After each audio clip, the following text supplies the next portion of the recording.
네, 안녕하세요. 버들입니다. 제가 소개해드리고 싶은 조항은 헌법 제2장 34조 1항에 대한 내용입니다. 모든 국민은 인간다운 생활을 할 권리를 가진다. 이 조항을 듣고 여러분들은 어떤 생각이 드시나요? 저희 모임에서 박민경님은 독일 철학자 페터 비에리의 삶의 격이라는 책을 통해 인간다운 생활에 대해 말씀해 주셨습니다. 책에서는 난쟁이 던지기라는 게임을 소개하는데 말 그대로 난쟁이를 가장 멀리 던지는 팀이 이기는 놀이입니다.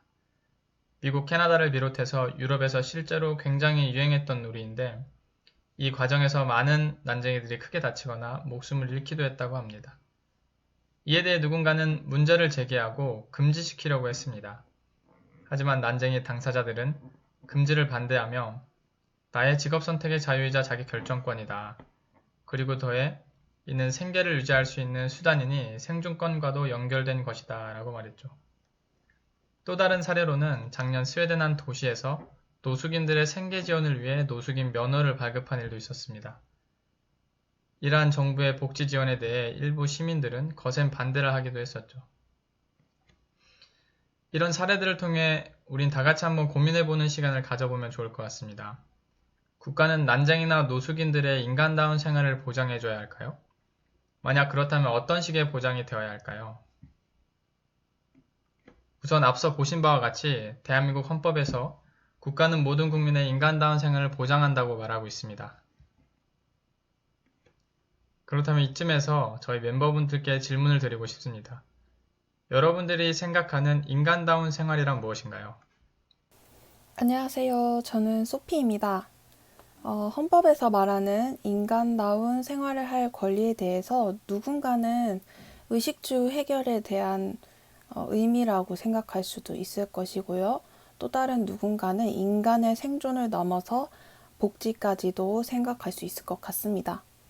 헌법재판소에서는 이에 대해 입법부와 행정부에 대해는 국민소득, 국가의 재정 능력과 정책 등을 고려해 가능한 범위 안에서 최대한으로 모든 국민이 물질적으로 최저 생활을 넘어서 인간의 존엄성에 맞는 건강하고 문화적인 생활을 누릴 수 있도록 해야 한다는 행위의 지침이다로 해석하고 있습니다.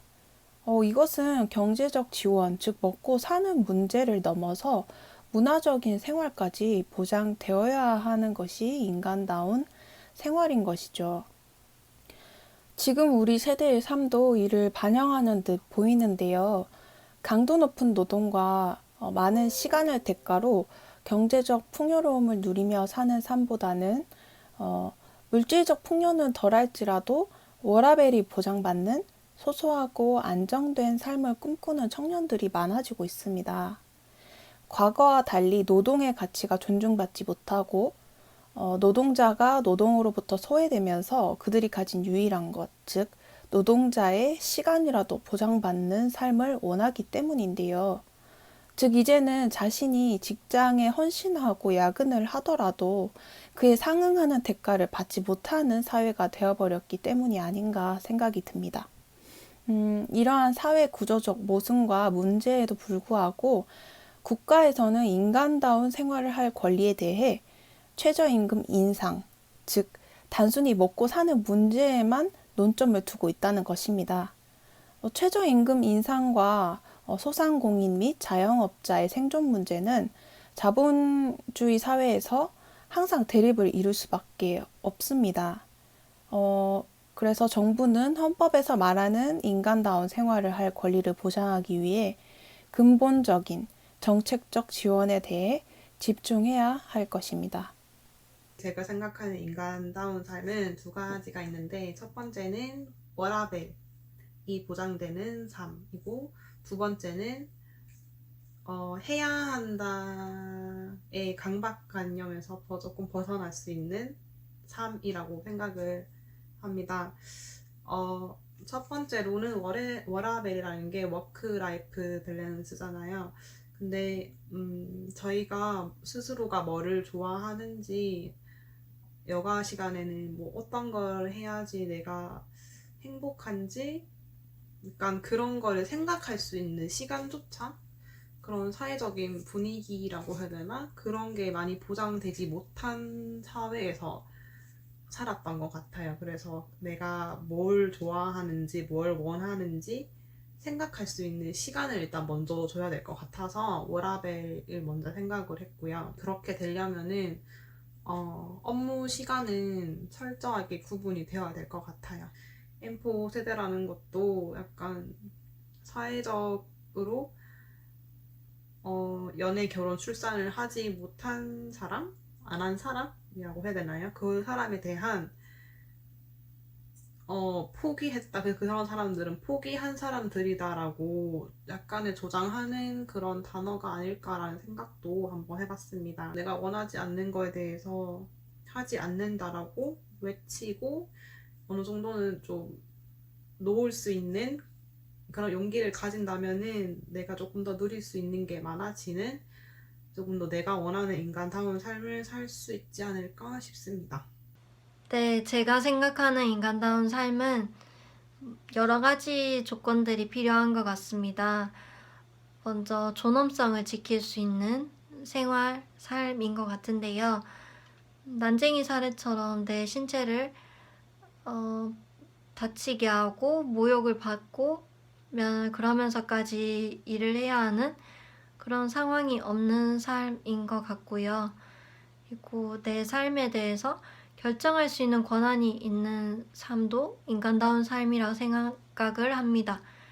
내가 원하는 진로를 택하고 내가 원하는 곳에 내가 원하는 시간을 선택할 수 있고 보낼 수 있는 것이 굉장히 중요하다고 생각을 하고 있습니다.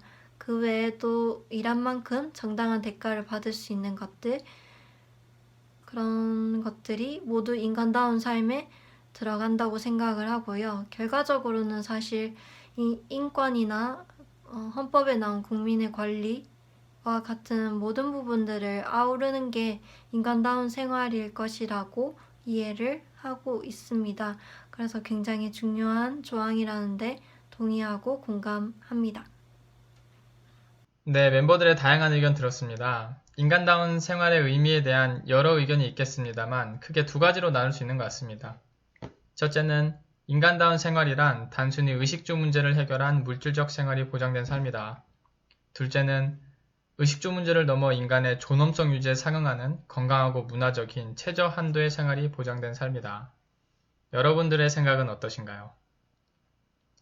국제적 관점에서 인간다운 생활에 대해 말씀드리면 국제규약에서는 의식주를 포함하여 자신과 가족을 위한 적절한 수준의 생활 및 생활 조건의 지속적인 향상이라고 정의하고 있습니다. 또한 유엔 세계인권선언에서는 자신과 가족의 건강과 참살에 알맞는 수준의 생활, 여기에는 의식주, 의료보장 및 필요한 사회 용역이 포함된다라고 하네요. 그렇다면 우리의 생활은 어떤가요? 우리도 국제사회에서 말하는 건강하고 문화적인 최저한도의 생활이 보장되어지고 있나요? 2018년 보건복지부와 통계청 자료에 의하면 한국 중위소득자의 월소득은 약 167만원이라고 합니다. 그 중에서 의식주, 교통, 통신, 보건 등 생활 필수 지출액은 약 142만원이라고 하는데 남는 금액을 계산해보면 한 달 약 25만원 정도가 되겠습니다. 대출 상환이나 노후 준비를 위한 저축 또는 예기치 못한 경조사비 등을 고려한다면 앞서 정의한 인간적인 생활은 어렵다고 보여집니다. 또한 2016년 한국경제 기사 내용에선 2030 세대 10명 중 8명 스스로가 연애, 결혼, 출산 등을 포기한 M4 세대라고 했다고 합니다. 건강하고 문화적인 최저 생활은커녕 인간으로서 기본적인 생활까지 포기하게 된 이유는 무엇일까요? 사실 우리는 그동안 많은 사회 문제를 자기 스스로에게 찾으려고 했던 것 같습니다. 내가 월 167만원까지 밖에 벌지 못하는 이유는 나의 무능력함 때문이고 경쟁에서 살아남기 위한 나의 노력이 부족했기 때문이라고 말이죠. 그러나 중위소득자, 즉 100명 중 50번째에 서 있는 가장 평범하고 보통의 사람이 문제가 있다면 그건 곧 사회의 문제가 아닐까요? 평균적인 소득으로 인간적인 생활을 영위할 수 없도록 경제적 환경이 조성된 사회에게 한 번쯤은 질문을 가져보아야 하지 않을까요? 이상 버들이었습니다.